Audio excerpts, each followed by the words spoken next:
Bismillahirrahmanirrahim. Alhamdulillahirabbil alamin wassalatu wassalamu ala asyrafil anbiya'il mursalin sayyidina Muhammadin wa ala alihi wa sahbihi ajma'in. Rabbi shrah li sadri wa yassir li amri wahlul 'uqdatam min lisani yafqahu qawli. Qul subhanaka la ilma lana illa ma 'allamtana innaka antal alimul hakim. Ila hadratil habibil mustafa sallallahu alaihi wasallam wa ala niyatin shifa'u rafil bala wa nasri 'ala al-a'da wa qada'il haja wa taysiril umuri wal qabul wa 'amalan mutaqabbalan ila arwahi man sabaqana ila rahmatillah bisirri suratil Fatihah. A'udzubillahi minasyaitonir rajim. Bismillahirrahmanirrahim. Alhamdulillahi rabbil alamin. Arrahmanirrahim. Maliki yaumiddin. Iyyaka na'budu wa iyyaka nasta'in. Ihdinas siratal mustaqim. Siratal ladzina an'amta 'alaihim ghairil maghdubi 'alaihim waladdallin. Amin. Bismillahirrahmanirrahim. Allah Ta'ala naftu al-arifin wa faqihna fi din wa ilman ta'wil wa ahdina nazwa sabil. Baiklah, Assalamualaikum warahmatullahi wabarakatuh. Khasyai mu'alif dan menafa bihi wa bikum fi darain. Amin. Semoga kita mendapat manfaat dari apa yang ditulis oleh penulis, dan semoga Allah SWT merafa'kan, meningkatkan darjat penulis di sisinya. Amin ya rabbal alamin. Hari ini kita sambung kitab Indahnya Hidup Bersyariat, muka surat yang ke-6 berkenaan pengurusan uri. Masih lagi kita dalam tajuk syariat kelahiran. Apakah itu uri? Uri disebut al-mashimah. Bahasa Arabnya al-mashimah. Al-mashimah dalam bahasa Arab, uri atau dikenali sebagai placenta adalah sesuatu yang keluar sesudah bayi dilahirkan. Uri adalah satu organ yang bersambung dengan tali pusat yang berfungsi sebagai alat yang membekalkan makanan dan oksigen kepada bayi di dalam kandungan. Masya Allah, tabarakallah. Uri Allahumma salli ala sayyidina Muhammad. Alright. Jadi bila bayi lahir tu, bila keluar tu, dia keluar dengan beg dia sekali, iaitu uri dia. Uri tu kira yang membantu hikmah Allah SWT. Allah SWT ni kalau cipta memang cantik. Macam mana ciptaan Allah SWT dengan Allah SWT. Everybody have to go through pregnancy. Pregnancy, insyaAllah lah kalau dimurahkan rezeki. Kerana satu, dia akan membuka mata kita akan indahnya ciptaan Allah SWT. Daripada benih yang kecil, kemudian boleh jadi ketulan darah, kemudian menjadi darah daging, kemudian menjadi tulang. Masya Allah, memang cantik. Daripada sebulan, 3 bulan sampai ke 9 bulan, nampak formnya bayi. Masya Allah, tabarakallah. Dengan ciptaan Allah SWT, dengan dalaman bayi sekalipun, hatinya, perutnya, Masya Allah, tabarakallah. Darah, saluran darah yang ke sini ke sana, pergi sana, masuk ke sini balik, keluar ke sana balik. Masya Allah, tabarakallah. Memang hebat sangat ciptaan Allah SWT ini. Subhanallah. Uri menurut pandangan Islam, Allahumma salli ala Muhammad, bukanlah najis dan tidak boleh dijual dan diperdagangkan. Oleh sebab itu, uri perlu ditanam dan diuruskan dengan cara yang baik. Kalau di Singapura ni biasa kita either berikan kepada bank, uri bank, is it? Yang kedua, tanamlah. Bagi siapa yang tahulah.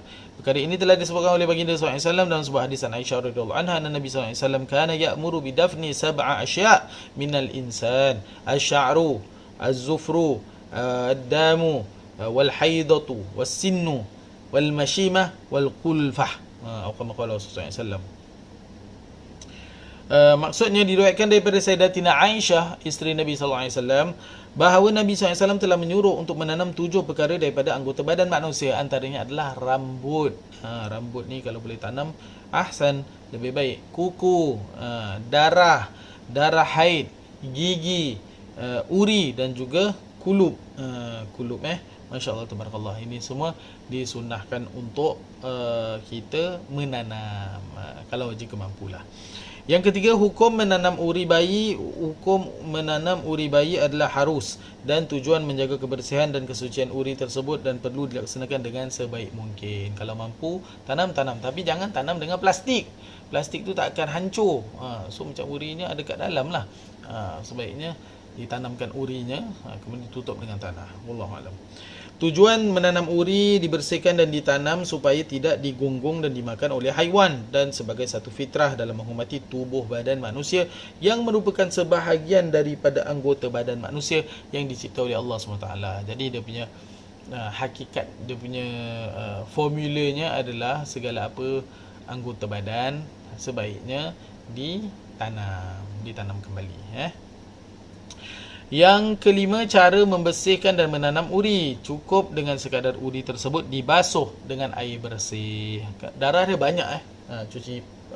Siapa yang tak biasa, siapa yang tak pernah, bukan tak biasa, dah biasa cuci uri ni dah kenapa? Yang tak biasa cuci uri ni, bila kita cuci tu darah ni takkan habis. Banyaklah, maksudnya darah ni banyak kat dalam. Jadi perlu banyak kesabaran lah. Kemudian ditanam dengan baik agar tidak dihidu oleh binatang seperti kucing dan anjing. Jadi ditanam, dicuci dengan sabun ni Ustaz. Nanti kat sini dia cerita cuci dengan apa. Namun terdapat masyarakat Melayu yang membasuh uri dengan menggunakan asam dan garam. Adakah hal ini salah?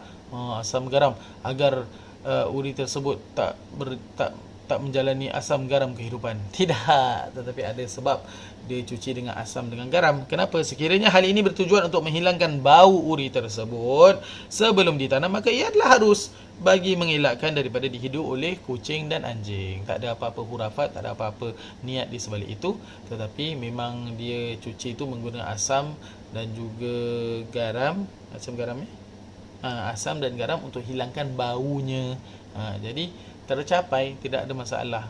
Sekiranya apa yang digunakan untuk menghilangkan bau dibolehkan, dibolehkan insya-Allah. Pasal kita tak nak bila kita dah tanam, anjing datang, kucing datang, korek kepada uri tersebut. Usah. Allahumma salli ala Sayyidina Muhammad. Seterusnya, menjauhi perkara-perkara khurafat dan tahyul. Ada orang tanam uri ni dia ada niat yang bukan-bukan. Seperti apa? Masih terdapat masyarakat Islam khususnya di Nusantara ini yang masih mengamalkan kepercayaan karut dan khurafat berkenaan uri dan cara pengurusannya. Antara amalan yang selalu dilakukan adalah menanam uri bersama pensel dan buku agar bayi tersebut menjadi bijak dan pandai. Dia tanam uri itu dengan pensel dan juga buku. Dengan niat nanti anak ni pandai. Kalau nak pandai, tanam dengan guru sekolah. Astaghfirullahalazim. Allahumma salli ala Sayyidina Muhammad. Usahlah. Kalau nak pandai tu, tanam dengan internet. Tapi tak ada adab. Tapi ini benda yang khurafat. Benda yang khurafat. Jadi tak ada maknanya. Tanam saja, tak ada tanam dengan benda-benda. Menyalakan unggun api berhampiran. Uri ditanam kerana bimbang bayi itu akan kesejukan pada waktu malam. Apakah? Tak ada kena uri itu dengan bayi itu. Dah habis. Dah bila bapak dah potong umbilical cord tersebut, makanya tak ada kena mengena. Jangan hurafat tahayul sangat. Allahumma salli ala Muhammad. Menanam uri bersama duit shilling agar suatu hari nanti anak tersebut akan menjadi kaya. Tidak, tetapi tanam dengan CEO yang paling kaya. Astaghfirullahalazim. Allahumma salli ala Sayyidina Muhammad. Tak ada maknanya. Tidak semudah itu. Tidak semudah itu. Ini semua tidak ada dasarnya. Meletakkan lilin dan pelita di kawasan uri yang ditanam dengan keyakinan supaya bayi tersebut tidak akan kembung perut pada sebelah malam atau ketika hujan. Allahumma salli ala Sayyidina Muhammad. Yang bukan-bukanlah, usah lakukan.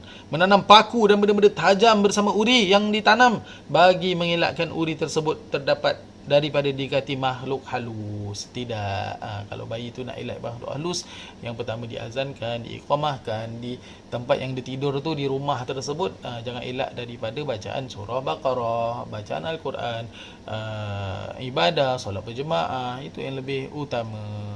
Bukan benda-benda yang shortcut ni. Shortcut yang tiada dasar.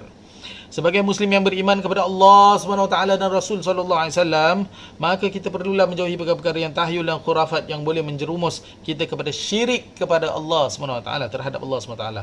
Allah berfirman, "Innallaha la yaghfiru an yushraka bihi wa yaghfiru ma duna dzalika liman yasha' wa man yusyrik billahi faqad iftara itsman 'azima." Sadaqallahul azim. Surah An-Nisa. Maksudnya sesungguhnya Allah Subhanahu Wa Taala tidak akan mengampunkan dosa syirik, mempersekutukan Allah, dan akan mengampunkan dosa lain daripada itu bagi sesiapa yang dihendaki Allah SWT. Dan sesiapa yang mempersekutukan Allah, maka sesungguhnya dia telah melakukan dosa yang besar. Banyak-banyak dosa insya-Allah Allah boleh ampunkan, tapi syirik ni bahaya. Jadi elakkan daripada percaya benda-benda yang tahayul, benda-benda yang jauh daripada kita keimanan kita kepada Allah SWT. Wallahu ta'ala alam. Justru lakukan sesuatu perkara berdasarkan ilmu dan kefahaman yang sebenar agar kita tidak tergolong daripada golongan orang yang menyekutukan Allah. Wallahu ta'ala a'lam. Kita henti di sini dulu. Kita sambung lagi pada episod yang lain, insya-Allah. Mudah-mudahan ada manfaatnya. Yang baik itu datang daripada Allah SWT, kekurangan daripada diri saya sendiri. Saya mohon ampun dan maaf sekiranya ada salah dan silap. Aku qouli hadza wa astaghfirullahal azim li wa lakum wa li sairil muslimin wal muslimat wal mu'minin wal mu'minat fastaghfiruhu fa ya fawzal mustaghfirin wa ya najatat taibin. Subhanallah bihamdika nasyhadu an la ilaha illa anta nastaghfiruka wa atubu ilaik. Bismillahirrahmanirrahim. Wal 'asr innal insana lafi khusr illa alladhina amanu wa 'amilus solihat وتواصوا بالحق وتواصوا بالصبر وصلى الله على سيدنا محمد وعلى اله وصحبه وسلم والحمد لله رب العالمين تقبل الله منكم ومنكم تقبل يا كريم.